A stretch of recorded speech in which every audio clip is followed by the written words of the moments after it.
Now I want to share with you a few tips to ensure success. First of all, take the time to take your heads and your hoops off of the drum. It's just going to be so much easier to apply the product when you're not having to work around them. And then of course, you can easily wipe off the excess moisture because you don't have to worry about anything going up into the heads, into the hoops, and you get your product on nice and straight and perfect. The second thing to keep in mind is don't use too much or too little soap. Remember, 2 or 3 drops of dish soap into your bottle.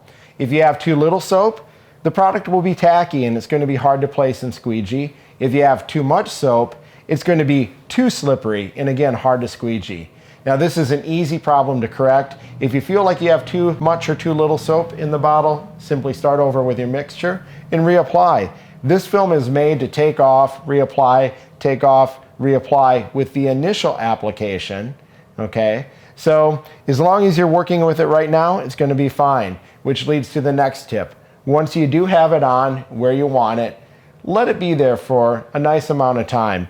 To be safe, let's say 24 hours before you go out gigging or doing anything with it. Now do keep in mind that once it has sat there for some period of time, you're not going to want to take it off and readjust it after that period of time. It's made to readjust early on in that initial application, but not later on.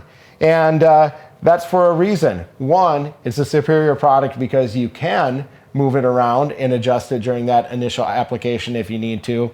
But 2, it's also made to adhere after that, not move, not come off. Which leads to the next question that people ask. What if I want to take this off my drum someday? All you do is take a hair dryer, apply a little bit of heat, it's going to peel up and then you finish peeling it off. If there's any residue left, simply take an orange base cleaner and wipe it off. Very simple. It's not going to leave any markings. And in fact, this thing lets UV light through, so you're not going to end up with a two-tone finish or anything like that. It really is the perfect product. It goes on, it's virtually invisible, and if you want it off, you take it off.